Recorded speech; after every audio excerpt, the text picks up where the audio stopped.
D students, आज की class में हम नेक्स्ट चैप्टर स्टार्ट करेंगे which is optical properties of solids. इसमें पहले हम देखते हैं व्हाट इज़ इलेक्ट्रोमैग्नेटिक स्पेक्ट्रम। जब भी हम ऑप्टिकल प्रॉपर्टीज़ की बात करते हैं तो हमें इलेक्ट्रोमैग्नेटिक वेव्स का आइडिया होना चाहिए। उसमें हमें पता होना चाहिए कि कितनी टाइप्स ऑफ इलेक्ट्रोमैग्नेटिक वेव्स हैं और वो किस फ्रिक्वेंसी रेंज में लाई करती हैं। और इसमें जो जब हम ऑप्टिकल प्रॉपर्टीज़ को स्टडी कर रहे होते हैं तो इसमें सबसे ज़्यादा इम्पोर्टेंट है जो विजिबल रेंज है, ठीक है, visible range of electromagnetic waves. तो बेसिकली इलेक्ट्रोमैग्नेटिक वेव्स क्या हैं? Electromagnetic waves are oscillating electric and magnetic field.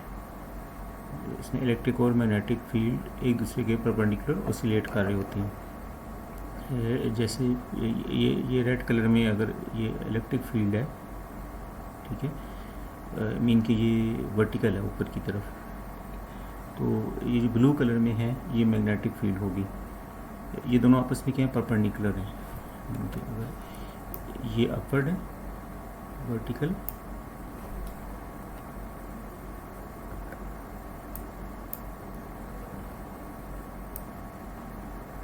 ये अपवर्ड है इस डायरेक्शन में, और जो मैग्नेटिक फील्ड है वो इसके परपेंडिकुलर है इस डायरेक्शन में। मीन के जो मैग्नेटिक फील्ड है वो स्क्रीन के परपेंडिकुलर है, जो आपको स्क्रीन नज़र आ रही है इससे बाहर है आपकी तरफ।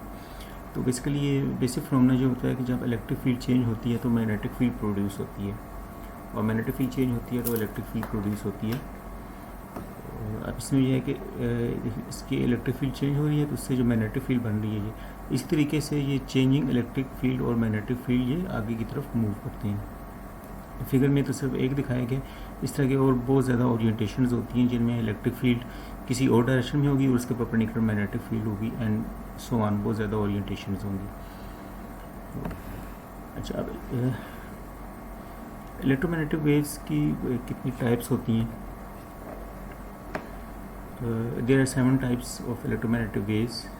These are radio waves, microwaves, infrared, visible, ultraviolet, X rays and gamma rays. ठीक है, 1 2 3 4 5 6 7। अब इनमें से हम ह्यूमन कौन सी इलेक्ट्रोमैग्नेटिक वेव्स को देख सकते हैं बाय नेकेड आई? वो हम कौन सी देख सकते हैं? Visible range. ये जो विजिबल रेंज है यहाँ से लेके यहाँ तक, इस विजिबल रेंज को यहाँ पर ये फर्दर इसका अंदर स्पेक्ट्रम दिखाया गया है, ठीक है, कि इसकी ये वेवलेंथ कहाँ से कहाँ वेरी करती है। अब इसमें जो रेडियो वेव्स हैं उनकी फ्रीक्वेंसी सबसे कम होती है, that is from 10⁻⁴ hertz to up to 10⁻⁻10 hertz. ये इनकी फ्रीक्वेंसी सबसे कम होती है। उससे ऊपर फिर हाई फ्रीक्वेंसी जो है वो माइक्रोवेव्स की है, देन उससे high infrared, then visible, then ultraviolet, then gamma x rays and then gamma rays. Mean के radio waves to gamma rays frequency increase होती है और it varies from 10⁻⁴ to 10⁻22 hertz. अच्छा, हमें पता है कि v is equal to F lambda, कि अगर कोई वेव है उसकी स्पीड किसकी इक्वल होगी? उसकी फ्रीक्वेंसी टाइम्स वेवलेंथ। इसको यहाँ पर हम ये कह सकते हैं, अगर इलेक्ट्रोमैग्नेटिक वेव है उसकी स्पीड क्या होगी? Speed of electromagnetic wave in vacuum वो जो कांस्टेंट होती है जिसको हम c से रिप्रेजेंट करते हैं, that is 3.0 10⁸ metre per second. c v की बजाय c आ गया, और lambda is wavelength of light and nu is frequency. f को यहाँ पर न्यू से रिप्रेजेंट करते हैं। So c is equal to lambda nu. अब इसमें स्पीड तो कांस्टेंट है, तो जिनकी फ्रीक्वेंसी ज़्यादा होगी, जिन इलेक्ट्रोमैग्नेटिक वेव्स की फ्रीक्वेंसी ज़्यादा होगी उनकी वेवलेंथ कम होती जाएगी। तो यहाँ पर देखेंगे जिस तरह ये रेडियो वेव्स की फ्रीक्वेंसी सबसे कम है तो इनकी वेवलेंथ ज़्यादा होगी, इट इज़ अबाउट 1 किलोमीटर की रेंज तक। एंड देन जैसे जैसे फ्रीक्वेंसी इंक्रीज़ हो रही है ऊपर की तरफ फ्रीक्वेंसी, तो ये वेवलेंथ क्या होती जा रही है? डिक्रीज़ होती जा रही है। It is you can say कि रेडियो वेव्स की जो हाई रेंज है, वो जो शॉर्ट वेवलेंथ रेंज है वो 1 मीटर के करीब है। देन माइक्रोवेव्स ये लाई करती हैं मिलीमीटर्स की रेंज में, and then infrared, then visible, ultraviolet, और सबसे शॉर्ट वेवलेंथ किसकी होती है? ये गैमा रेज की, ठीक है। तो अगर आप रेडियो वेव से गैमा रेज की तरफ जाएं तो वेवलेंथ डिक्रीज़ होती है और फ्रीक्वेंसी इंक्रीज़ होती है। अब इसमें जो ऑप्टिकल प्रॉपर्टीज़ के लिए इंपॉर्टेंट जो है वो विजिबल रेंज है।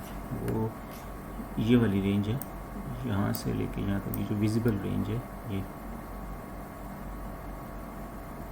इसमें फ्रीक्वेंसी ये इस रेंज में होगी, वेवलेंथ इस रेंज में होगी, और जो मैक्सिमम है वो यहाँ तक जा रही है। अब इसी को आगे इसके अंदर जो है, जो फर्दर वेवलेंथ और फ्रीक्वेंसीज़ हैं उनको ये यहाँ पर शो किया गया, और उसमें हमें डिफरेंट वो कलर नज़र आते हैं। इनके जो भी हम कलर देखते हैं हर एक की अपनी पर्टिकुलर वेवलेंथ और पर्टिकुलर फ्रीक्वेंसी होती है, उस कलर की जो वेवलेंथ है, ये इलेक्ट्रोमैग्नेटिक वेव है। ये कहाँ से कहाँ लाई करती है, इसमें सबसे जो लॉन्ग वेवलेंथ है वो रेड कलर की है, ठीक है। रेड कलर, इसकी वेवलेंथ कितनी है, 0.7 माइक्रोमीटर, और यू कैन से 700 नैनोमीटर, ठीक है। और then orange, yellow, green, blue, visible, this up to 0.4 micrometre, that is 400 nanometre.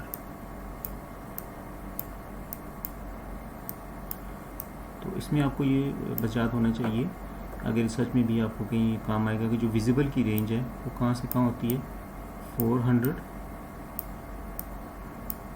Nanometre to 700 nanometre, ये विजिबल इलेक्ट्रोमैग्नेटिक वेव्स की रेंज है।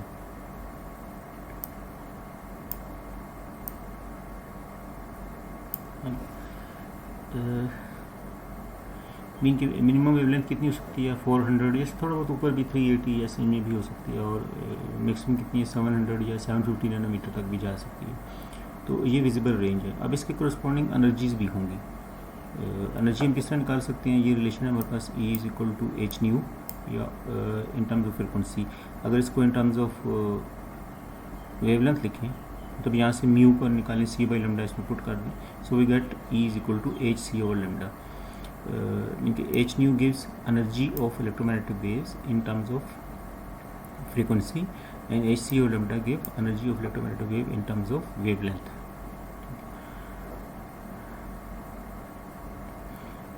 So अगर हम इसमें 400 नैनोमीटर पुट करें एंड देन 700 नैनोमीटर पुट करें तो हमारे पास ये रेंज आ जाएगी एनर्जीज़ की। इस तरह यहाँ पर भी एनर्जीज़ की रेंज दी हुई है, that arises from 10⁻⁻10 electron volt to 10⁻8 electron volt, ठीक है। वो हम इसके भी निकाल सकते हैं कि अगर ये 400 नैनोमीटर वेवलेंथ है तो उसमें हम वेवलेंथ 400 पुट करें, H कांस्टेंट है which is Planck's constant, C is velocity of light, so put करके हमारे पास ये जूल में आंसर आएगा, उसको फिर हम इलेक्ट्रॉन वोल्ट में कन्वर्ट कर सकते हैं। ये हम आगे करेंगे भी क्वेश्चंस में। अच्छा, तो इसमें जो हमारे पास इंपॉर्टेंट है वो कौन सा है, ये विजिबल रेंज है, स्पेशली जब हम LEDs को स्टडी कर रहे होते हैं और सोलर सेल्स को स्टडी कर रहे होते हैं, ठीक है। तो इसमें विजिबल रेंज इज़ इम्पोर्टेंट। अच्छा, विजिबल की तो हमारी ये LED एप्लीकेशन होगी, या सोलर सेल्स हैं, या और भी फोटो डायोड्स वगैरह भी इसमें यूज़ हो सकती हैं।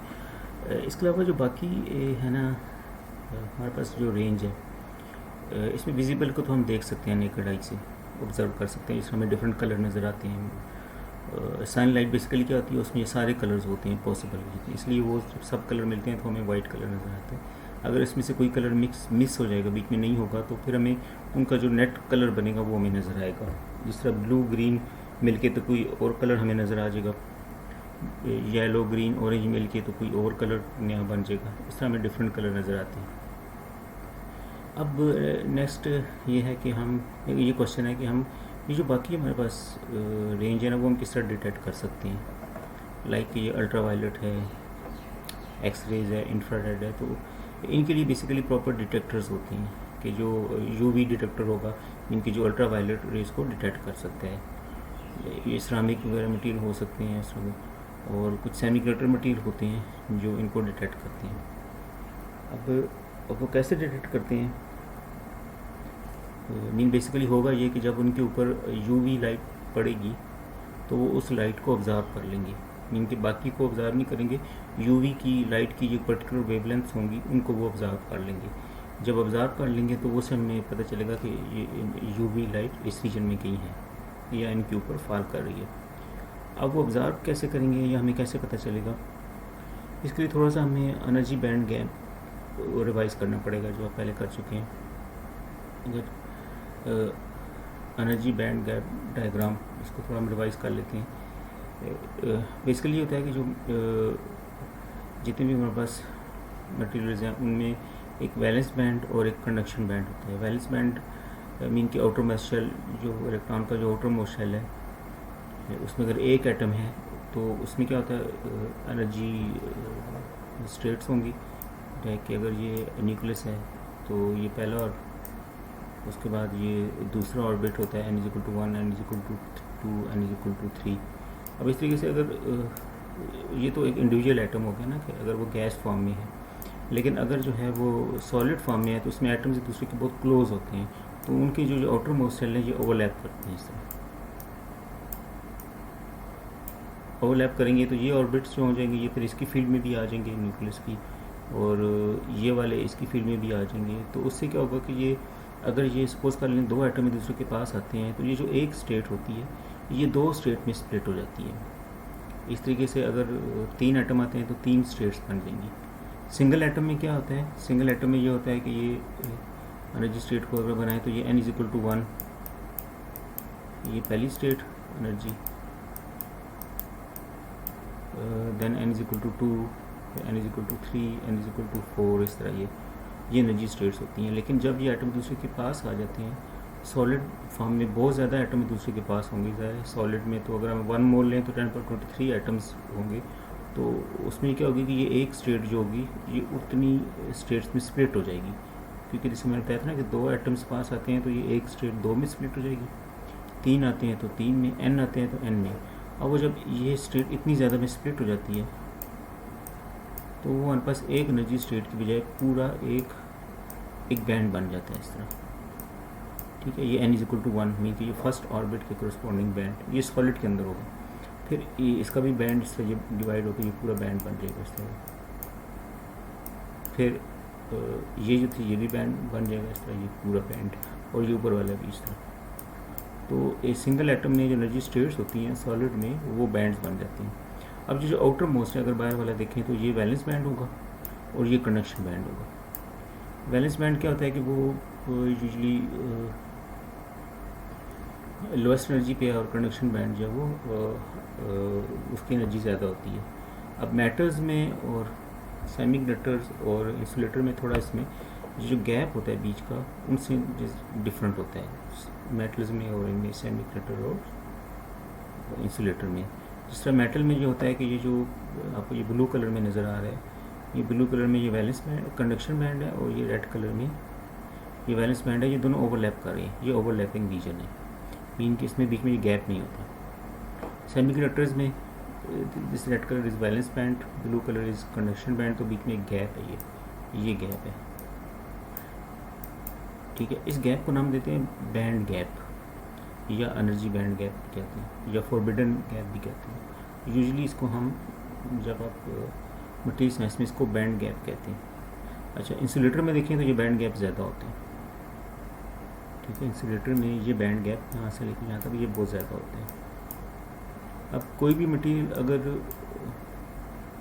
कंडक्टर है तो उसके लिए ज़रूरी है कि उसके कंडक्शन बैंड में इलेक्ट्रॉन्स हो, क्योंकि कंडक्शन बैंड में जो इलेक्ट्रॉन्स होते हैं वो फ्री होते हैं, they can conduct, they can move. जब हम पोटेंशियल डिफरेंस अप्लाई करते हैं या वैसे भी पोटेंशियल डिफरेंस ना भी अप्लाई करें तो वो फ्रीली मूव कर रहे होते हैं एक इलेक्ट्रॉन गैस की तरफ। जो वैलेंस बैंड में होते हैं इलेक्ट्रॉन वो न्यूक्लियस के साथ बाउंड होते हैं, वो फ्रीली मूव नहीं कर सकते। अब मेटल्स में ये होता है कि ये तो ओवरलैप कर रहे हैं, तो इसमें ईजिली जो इलेक्ट्रॉन है वो वैलेंस के कंडक्शन बैंड में ईजिली जा सकते हैं, क्योंकि ऑलरेडी ओवरलैप कर रहे हैं, इसलिए मेटल्स जो हैं वो गुड कंडक्टर होती हैं इलेक्ट्रिसिटी के लिए। इंसुलेटर में ये होता है कि उसमें ये बैंड गैप बहुत ज़्यादा होता है, इसमें ये वैलेंस बैंड एम्प्टी होता है और कंडक्शन बैंड वैलेंस बैंड तकरीबन फेल होता है, और कंडक्शन बैंड जो है वो ऑलमोस्ट एम्प्टी होता है। अब इसमें एक टर्म आती है फर्मी लेवल, जो डॉटेड लाइन नज़र आ रही है आपको। फर्मी लेवल जो है वो ये स्टैटिस्टिकल कैलकुलेशन से निकालते हैं। फर्मी लेवल ये हमें ये बताता है it is the highest level of कि जहाँ तक इलेक्ट्रॉन्स क्या होंगे स्टेट्स, इलेक्ट्रॉन स्टेट्स ऑक्यूपाई होंगे, मतलब ये सारी स्टेट जो हैं। तो फर्मी लेवल से नीचे अगर 0 केल्विन टेम्परेचर लें, 0 केल्विन टेम्परेचर लें तो फर्मी लेवल से नीचे स्टेट्स क्या होंगी, वो फिल होंगी, और फर्मी लेवल से ऊपर क्या होंगी, एम्प्टी होंगी। ठीक है, so it is the highest level of occupied state at 0 kelvin. अब चूँकि देखें इसमें तो बैंड गैप बहुत ज़्यादा है, इसलिए जो कंडक्शन बैंड एम्प्टी होता है, इसलिए ऑलमोस्ट एम्प्टी होता है, इसमें बहुत कम इलेक्ट्रॉन होंगे, इसलिए जब जो इंसुलेटर्स होते हैं उसमें से करंट पास नहीं कर सकता। जबकि जो सेमी कंडक्टर मटीरियल है उसमें बैंड गैप होता है लेकिन कम होता है। अब इसमें ये होगा कि रूम टेम्परेचर के ऊपर ये जो इलेक्ट्रॉन्स होंगे यहाँ वैलेंस बैंड में, इनको इतनी एनर्जी मिल जाएगी कि वो जंप करके यहाँ आ सकते हैं कंडक्शन बैंड में, मतलब रूम टेम्परेचर पे एक इसमें यहाँ पर इलेक्ट्रॉन्स होंगे। इसलिए ये क्या होगा कि ये इनमें से करंट पास करता है, लेकिन चूँकि ये कम होते हैं एज़ कम्पेयर टू मेटल्स, इसलिए ये गुड कंडक्टर नहीं है। They are in between solid insulators and conductors. लेकिन इनकी सेमीकंडक्टर्स की और बहुत इंपॉर्टेंट प्रॉपर्टीज़ हैं जो आगे हम स्पेशली पीएन जंक्शन जब हम बनाते हैं तो उसमें इंपॉर्टेंट यह है कि इसमें वन वे करंट फ्लो करता है, अदर वे ऑपोजिट नहीं करता। तो अब इसमें जो बेसिकली ये बैंड गैप है ना, ये डिफ़ाइन करता है कि ये कौन सी वेवलेंथ को ये मटेरियल ऑब्ज़र्व करेगा अपने अंदर। जिस तरह अगर ये आप यहाँ से ये एनर्जी निकालें, उस एनर्जी को इसमें पुट करें यहाँ E = h/nu या E = hc और लैम्डा, तो उससे जो हमारे पास वेवलेंथ आएगी, एनर्जी हम बैंड गैप वाली पुट करें और यहाँ से hc तो कांस्टेंट है, ये तो हमारे पास जो लैम्डा आएगा वेवलेंथ, इसका मतलब ये होगा कि जब उस वेवलेंथ की लाइट इसके ऊपर पड़ेगी यहाँ पर, तो वो इतनी एनर्जी हो जाएगी कि दैट इज़ अनफ एनर्जी कि वो इलेक्ट्रॉन को जंप करके यहाँ से यहाँ पहुँचा दे। तो वो वाली फोटॉन क्या हो जाएगा, वो ऑब्ज़र्व हो जाएगा। बाकी जब इससे कम वाले जो होंगे उसमें ऑब्ज़र्व नहीं होंगे, वो ट्रांसमिट कर जाएंगे आगे। ठीक है, मतलब वो लाइट जो अगर डिफरेंट पड़ी है तो उसमें से ट्रांसमिट कर जाएंगी, वो ऑब्ज़र्व होंगी कि जिनकी एनर्जी इस इतनी हो कि वो इलेक्ट्रॉन यहाँ से ऊपर लेके जा सकें, तो वो एनर्जीज जब वो वेवलेंथ्स क्या हो जाएंगी, वो ऑब्ज़र्व हो जाएंगी, वो वाले फोटॉन। अच्छा, इसलिए अगर हमारे पास देखें यूवी डिटेक्टर है, तो इसका मतलब है कि ये मटेरियल इस तरह डिज़ाइन करेंगे कि उसका बैंड गैप कितना हो, जो यूवी वेवलेंथ है उसकी रेंज में आ रहा हो तो वो यूवी को डिटेक्ट कर लेंगे। इसी तरीके से अगर वो आईआर की रेंज में है तो वो आईआर वेवलेंथ को, आईआर की फ्रीक्वेंसी की वेव्स को वो ऑब्ज़र्व कर लेगा।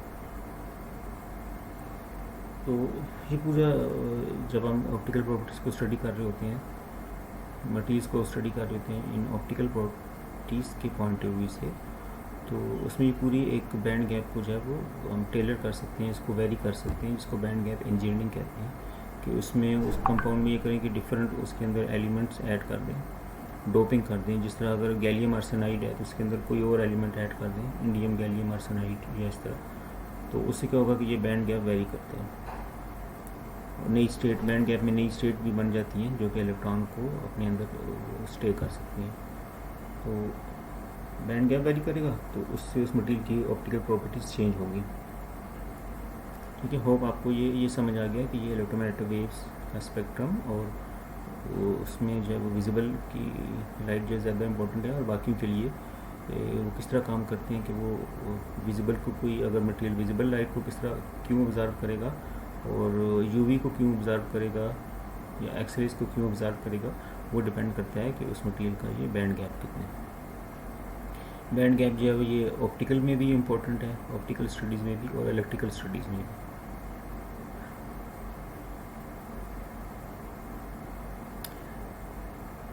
चलो नेक्स्ट है लाइट इंटरेक्शन विद सॉलिड्स, कि जब सॉलिड मटेरियल्स पे लाइट फॉल करती है तो उसमें कौन कौन सी इंटरेक्शंस पॉसिबल हैं। पहले हम देखते हैं कि जब मटेरियल के ऊपर लाइट फॉल करेगी तो क्या होगा। सपोज कर लें कि ये हमारे पास ये कोई मटेरियल है, so when light falls on material there are 3 or 4 types in which material interact with solids. Number 1, उसमें इस तरह कि जब लाइट इस तरह ये लाइट फॉल करती है तो उसमें से कुछ लाइट ऑब्ज़र्व हो जाएगी, मटेरियल के अंदर ही ऑब्ज़र्व हो जाएगी, कुछ क्या हो जाएगी कि वो आगे ट्रांसमिट कर जाएगी, ट्रांसमिट करके दूसरी तरफ से वो अमिट हो जाएगी। जिस तरह ये ग्लास की एग्जांपल है कि जब ग्लास को नॉर्मली ग्लास लेते हैं तो उसमें ये लाइट जो है वो बहुत ज़्यादा रेज नज़र आ रही है, इसके ऊपर फॉल जो कर रही हैं वो ज़्यादा हैं, और इसमें से कुछ इसके अंदर ऑब्जॉर्ब हो गई हैं, कुछ ट्रांसमिट कर गई हैं और कुछ रिफ्लेक्ट हो गई। ठीक है, मीन कि some of the light is reflected back at the surface. ठीक है, सरफेस क्या है? सरफेस बेसिकली ये बाउंड्री है between two media, it is boundary between air and glass. तो जब भी कोई वेव किसी बाउंड्री को क्रॉस करती है तो उसमें से कुछ ना कुछ ज़रूर रिफ्लेक्ट होती है। ठीक है, और बाकी उसके मटेरियल के अंदर ट्रांसफ़र हो जाती है। अब जो अंदर मटेरियल के अंदर ट्रांसफ़र हो रही है उसमें से कुछ क्या हो जाएगी कि मटेरियल के अंदर ही अब्जॉर्ब हो जाएगी, मीन कि जो आगे नहीं एमिट होगी। ये जो तीन आपको नज़र आ रही हैं रेज, ये शो करिए कि ये मटेरियल के अंदर ही अब्जॉर्ब हो रही है। अब ये कौन सी अब्जॉर्ब होंगी? ये वही हैं जो हम यहाँ बात कर रहे हैं कि जो इसके वेवलेंथ के करस्पॉन्डिंग, बैंड गैप के करस्पॉन्डिंग जो वेवलेंथ होंगी वो अब्जॉर्ब हो जाएंगी। अच्छा, देन बाकी क्या हो जाएंगी कि वो मटेरियल के अंदर वो इसमें से ट्रांसमिट कर जाएंगी, कि मीन कि वो वेव जिनकी एनर्जी इससे कम होगी बैंड गैप से, वो इसमें से ट्रांसमिट कर जाएंगी आगे। सो इसका मतलब ये हुआ कि ये reflected intensity plus transmitted intensity plus absorbed intensity, इन तीनों का सम किसकी इक्वल होना चाहिए? इंसिडेंट के इक्वल होना चाहिए। यहाँ से भी देखें कि ये जो पोर्शन है वेव का, ये सारी वेव आ रही है, इसका ये वाला पोर्शन क्या हो गया? वो रिफ्लेक्ट हो गया, और बाकी ये रह गया, इसमें से ये वाला क्या होगा? ये वाला वो ऑब्जॉर्व हो गया, अब बाकी जो ये वाला रह गया वो आगे ट्रांसमिट कर गया। तो इन तीनों का सम ऑब्जॉर्व, ट्रांसमिट, रिफ्लेक्टेड, वो ये इंसिडेंट के इक्वल आ जाएगा। तो अगर हम इंसिडेंट को कह दें आई नॉट, ठीक है, और ऑब्जॉर्व को कह दें I B, sorry I A absorb, और रिफ्लेक्टेड को हम नाम दे दें, reflected intensity is I R and transmitted is I T. ठीक है, सो क्या होना चाहिए? I naught is equal to I R plus I A plus I T, that is transmitted plus absorb plus reflected. So I naught is equal to I T plus I A plus I R. ठीक है, सो जो total intensity है आई not वो इन तीनों का सम हो जाएगी। अब इंटेंसिटी बेसिकली क्या होती है? इंटेंसिटी होती है कि जब भी कोई भी अगर आपके पास रेडिएशन है उसकी इंटेंसिटी क्या होगी? इंटेंसिटी इज़ बेसिकली कि वो रेडिएशन कितना पावर देती है per unit area perpendicular to the radiation. कि अगर मेरे पास ये कोई इस तरह एरिया है ऐसे, ठीक है, और इसके ऊपर लाइट पड़ रही है इस तरह, ये लाइट पड़ रही है इसके ऊपर, इसके परपेंडिकुलर पड़ रही है इस तरह, तो ये टोटल जितनी पावर आएगी डिवाइड बाई ये एरिया, मतलब इस सारे के ऊपर ये पावर ट्रांसफ़र हो रही है। ये वेव, ये जो रेडिएशन है या इलेक्ट्रोमैग्नेटिक वेव्स है, ये इस सारे एरिया पे जितनी पावर दे रही हैं वो डिवाइडेड बाई ये एरिया। सो पावर की यूनिट क्या होती है? Watts. So watts per square metre, that is intensity defined as power over area where area is perpendicular to the that radiation। और पावर की यूनिट क्या है? वाट्स, और एरिया की क्या है? सेंटीमीटर स्क्वायर और metre square. So which is we get unit of intensity watts per square metre.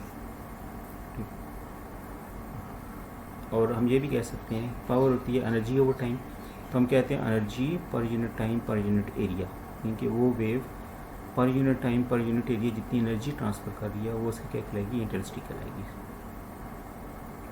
अच्छा, अब इसमें हम एक और चीज़ डिफाइन कर सकते हैं, that is transmittivity and absorptivity and reflectivity. Transmittivity ये होती है कि जो टोटल इसके ऊपर अगर ये वेव आ रही है तो इसमें से कितने फ्रैक्शन में इसमें से ट्रांसमिट होगी। मीन के आई टी ये कौन सी है जो ट्रांसमिट हुई, ओवर आई नॉट जो टोटल है, तो ये फ्रैक्शन ले लें अगर आप, तो ये क्या आ जाएगी? ट्रांसमिटिविटी। इसी तरीके से I A over I naught that is called absorptivity, कि कितने फ्रैक्शन में ऑब्जर्व हुई।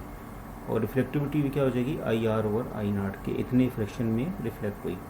अगर हम फ्रैक्शन की बात करें तो फिर इन तीनों का सम 1 होगा, that is transmittivity plus absorptivity plus reflectivity is equal to 1। और अगर हम इन्हीं को परसेंटेज में कहें कि मल्टीप्लाई बाय 100 कर दें तो वो ये बता देगा कि इतने परसेंट ट्रांसमिट हुई या इतने परसेंट ऑब्जर्व हुई या इतने परसेंट रिफ्लेक्ट हुई, तो वो आंसर फिर क्या आ जाएगा 100। ठीक है, 100 ये टोटल आ गई जो हमारे पास जो इंसिडेंट है। ठीक है, तो इसका मतलब जो हुआ कि जब लाइट किसी मटेरियल पे पड़ती है तो एक तो उसकी सरफेस से रिफ्लेक्ट होती है, फिर कुछ उसके अंदर ही ऑब्जर्व हो जाती है, अंदर बस ऑब्जर्व हो जाएगी, और बाकी जो होगी वो उसमें से ट्रांसमिट होकर बाहर निकल आएगी। अब जो गिलास वगैरह होते हैं उसमें से मैक्सिमम लाइट क्या होती है, ट्रांसमिट हो जाती है, हमें दूसरी तरफ गिलास की दूसरी तरफ क्लियर नज़र आता है क्योंकि वो लाइट उसमें ट्रांसमिट होकर दूसरी तरफ जा रही है।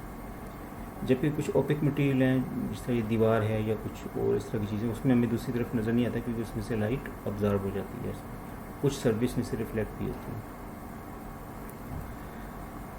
अच्छा, अब इससे रिलेटेड हमारे पास 3 चीज़ें और इम्पोर्टेंट चीज़ें हैं, दैट इज़ जो मटेरियल्स को अगर हम डिवाइड करें इन टर्म्स ऑफ ट्रांसमिशन के वो मटेरियल लाइट को किस तरह ट्रांसमिट करता है या नहीं करता, उस पॉइंट ऑफ व्यू से देखें तो मटेरियल को हम 3 टाइप्स में डिवाइड कर सकते हैं, that is transparent, translucent and OPEC.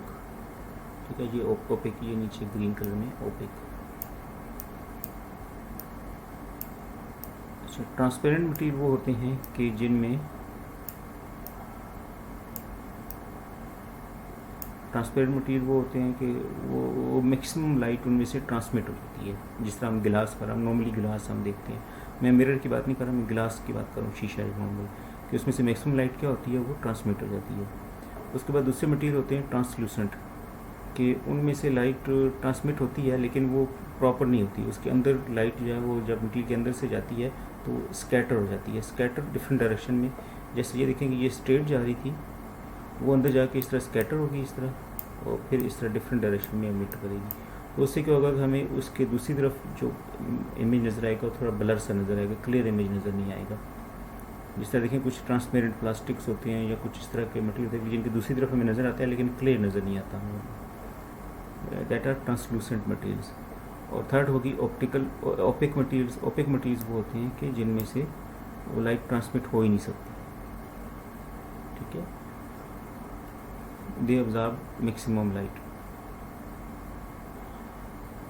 अच्छा, नेक्स्ट हम देखते हैं कि जब लाइट फॉल करती है या इलेक्ट्रोमैग्नेटिक वेव्स फॉल करती हैं किसी मटेरियल पे, तो वो एटम्स या इलेक्ट्रॉन के साथ उनकी इंटरेक्शन किस तरह हो सकती है। ये तो हमने थोड़ा मैक्रो लेवल पे देखा था, तो हम देखते हैं कि एटॉमिक और इलेक्ट्रॉनिक इंटरेक्शंस क्या हो सकती हैं जब लाइट किसी मटेरियल में से पास करती है। तो उसमें मोस्टली 2 तरह की इंटरेक्शंस हैं। Number 1 is electronic polarisation and number 2 electron transitions. Electronic polarisation mean के हमें पता है कि जो हमारे पास इलेक्ट्रोमैग्नेटिक वेव्स हैं they are oscillating electric and magnetic fields. तो जब वो किसी मटेरियल के अंदर से पास करेंगी तो मटेरियल के अंदर तो इस तरह ये न्यूक्लियस, इस तरह एटम है, एटम में न्यूक्लियस है और ये इलेक्ट्रॉन्स हैं इस तरह। तो जब वो इलेक्ट्रोमैग्नेटिक वेव्स आएंगी तो इनकी इलेक्ट्रिक फील्ड इन इलेक्ट्रॉन क्लाउड के इलेक्ट्रिक फील्ड को डिस्टर्ब करेगी। तो उससे क्या होगा कि ये पहले ये था कि ये मतलब ये न्यूक्लियस है और ये इलेक्ट्रॉन है, तो एक प्रॉपर एक सिमेट्रिक था कि इन सब का सेंटर करें और न्यूक्लियस का सेंटर निकालें, तो वो सेम था। लेकिन जब इलेक्ट्रोमैग्नेटिक वेव इस पर पड़ेगी तो ये थोड़ा सा जो इलेक्ट्रॉन क्लाउड है वो थोड़ा सा मेरी इधर शिफ्ट हो जाए, स्लाइटली शिफ्ट हो जाए, कोई मूव नहीं करेगा इलेक्ट्रॉन, कुछ नहीं होगा, स्लाइटली शिफ्ट हो जाएगा और न्यूक्लियस स्लाइटली इधर शिफ्ट हो जाएगा। उससे क्या होगा कि इस तरफ पार्शली पॉजिटिव चार्ज आ जाएगा और इस साइड पे पार्शली नेगेटिव चार्ज आ जाएगा। तो इस फिनोमेना को क्या नाम देते हैं, पोलराइजेशन। तो एक तो फिनोमेना ये हो सकता है कि जब लाइट इस मटेरियल पे पड़ती है तो वो जो क्या होगा कि वो पोलराइजेशन का फिनोमेना होगा, और इस पोलराइजेशन की वजह से क्या होगा कि वो लाइट रेडिएशन क्या हो जाएगी, कुछ ऑब्जर्व हो जाएगी इसमें, ज़रा इनको मूव करने में एनर्जी इसकी ऑब्जर्व हो जाएगी। और दूसरी ये होगा कि वो लाइट की वेलोसिटी स्लो हो जाएगी। जब लाइट उस मटेरियल में आएगी, इंटरेक्ट करेगी इनके साथ, इलेक्ट्रॉन्स के साथ, तो लाइट की स्पीड स्लो हो जाएगी। इसलिए मटेरियल के अंदर क्या होता है कि लाइट की स्पीड स्लो हो जाती है as compared to vacuum. Vacuum में कितनी होती है 3.0 × 8 मीटर पर सेकेंड, और उस मटेरियल के अंदर जाके वो स्लो हो जाती है। अब जितना ज़्यादा वो स्लो डाउन होगी उतना उसमें फिर रिफ्रैक्ट भी ज़्यादा होगी। रिफ्रैक्ट REFRACT रिफ्रैक्शन जो होगा, तो वहाँ से फिर रिफ्रैक्टिव इंडेक्स हम डिफाइन करते हैं। रिफ्रैक्टिव इंडेक्स क्या होता है, speed of light in that medium over speed of light in vacuum. अच्छा, दूसरी पॉसिबिलिटी क्या है, दैट इज़ इलेक्ट्रॉन ट्रांजिशंस। कि इसमें ये हो सकता है कि जब वो लाइट फॉल करे, उस मटेरियल के ऊपर फॉल करे, तो उसमें जो इलेक्ट्रॉन्स हैं, इनके जो इलेक्ट्रॉन इसमें रिवॉल्व कर रहे हैं, एक ये इलेक्ट्रॉन फर्स्ट ऑर्बिट में 2, फिर इस तरह ये इसमें यहाँ इलेक्ट्रॉन्स हैं, तो ये लाइट ये कर सकती है कि इसमें से किसी जो इलेक्ट्रॉन को इतनी एनर्जी दे दे कि वो जंप करके अपने से हाई स्टेट पे चला जाए, यानी कि इसको जो दूसरे से तीसरे ऑर्बिट में चले जाए, चौथे में चले जाए, तीसरे से चौथे में चले जाए, इस तरह। इसको क्या कहते हैं, इलेक्ट्रॉन ट्रांजिशन। के जो इलेक्ट्रॉन अपने और ग्राउंड स्टेट पे था अपने ऑर्बिट में, उसको इलेक्ट्रोमैग्नेटिक वेव से फोटॉन से इतनी एनर्जी मिल गई कि वो जंप करके ऊपर चला गया। अब वो फोटॉन की एनर्जी इतनी होनी चाहिए, delta E, that should be equal to delta E is equal to h new.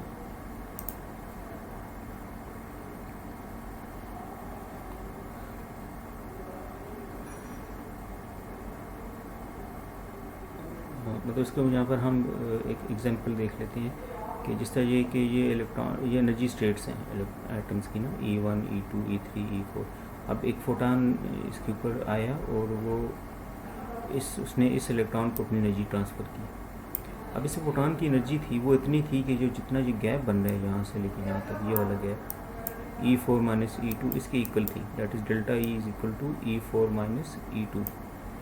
तो उससे क्या होगा कि ये इलेक्ट्रॉन यहाँ से जंप करके इधर आ जाएगा, ठीक है, ये स्टेट एम्प्टी हो जाएगी, इलेक्ट्रॉन यहाँ आ जाएगा, और ये फोटॉन क्या होगा, ये अब्जॉर्ब हो जाएगा, इसके अंदर वैनिश हो जाएगा, एनर्जी है ना, तो ये वैनिश हो जाएगा। इस तरीके से लाइट जो इलेक्ट्रोमैग्नेटिक वेव है वो अब्जॉर्ब होती है, जो कि मैंने पहले भी देखा था। अब ये होगा कि आफ्टर सम टाइम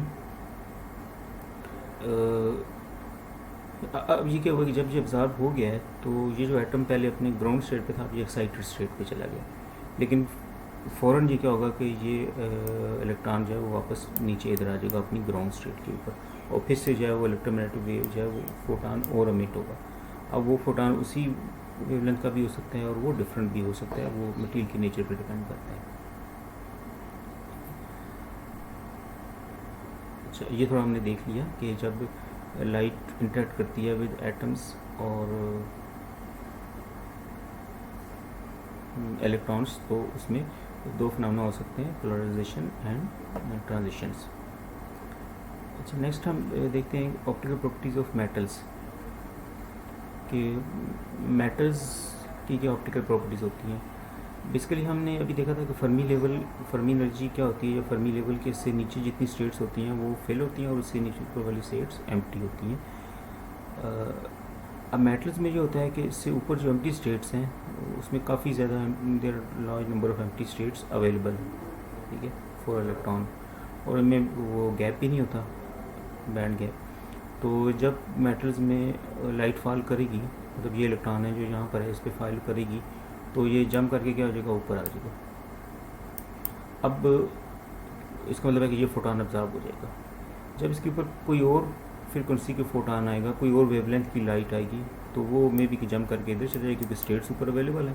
तो इसके ऊपर जितनी भी फ्रीक्वेंसी की वेवलेंथ्स आती हैं, मेटल्स उन सब को ऑब्जर्व कर लेती हैं। मीन के रेडियो वेव्स को भी, infrared, visible, gamma rays, X rays, सबको ऑब्जर्व कर लेती हैं। हाँ, गैमा रेज जो है इसमें से वो ट्रांसमिट कर जाती हैं, क्योंकि उनकी ये बहुत ज़्यादा होती है, उसकी स्टेट अवेलेबल नहीं ऊपर होती, तो क्योंकि उनकी फ्रीक्वेंसी ज़्यादा होती है ना, तो ज़्यादा एनर्जी चाहिए, तो वो गैमा रेज जो हैं वो इसमें से ट्रांसमिट करती हैं। मेटल्स में से कुछ ऑब्जर्व हो जाती हैं, कुछ ट्रांसमिट कर जाती हैं, लेकिन बाकी जितनी इलेक्ट्रोमैग्नेटिक वेव्स हैं उनके लिए मेटल्स क्या हैं वो ऑप्टिक हैं, यानी कि वो उसमें से ट्रांसमिट नहीं कर सकती, वो ऑब्जर्व हो जाती हैं इसके अंदर।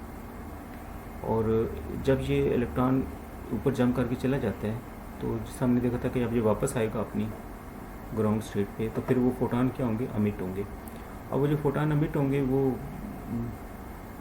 डिपेंड करता है कि वो उसी फ्रिक्वेंसी के भी हो सकते हैं और डिफरेंट फ्रिक्वेंसी के भी हो सकते हैं। लाइक उसमें ये भी है कि अगर इसमें वाइट लाइट पड़ रही है तो वाइट लाइट में क्या होगा कि जो इसमें से दोबारा अमिट होंगे वो बैंड गैप के पॉइंट ऑफ व्यू से वो वाले फोटान ज़्यादा अमिट होंगे। जिस तरह ग्रीन, अगर उस मेटल का कलर ग्रीन है या उसमें डिफरेंट कलर मिल के तो वो सिल्वर कलर उसमें से शो होता है या येलो कलर शो होता है, तो वो उसके बैंड गैप तो मेटल्स में नहीं होता, उसके जो गैप के लिहाज से फिर वो हमारे पास वो उस मेटल का कलर नज़र आता है। उसमें जो बहुत ज़्यादा फोटान वापस अमिट होंगे वो मिल के जो कलर बनाएंगे उसके ये एनर्जीज के हिसाब से कि ये एनर्जी स्टेट्स कहाँ लाई कर रही हैं, उसके कोरस्पॉन्डिंग जो फोटान अमिट होंगे उससे जो कलर हमारे पास बनेगा वो उस मेटल का कलर हमें नज़र आएगा। ठीक है।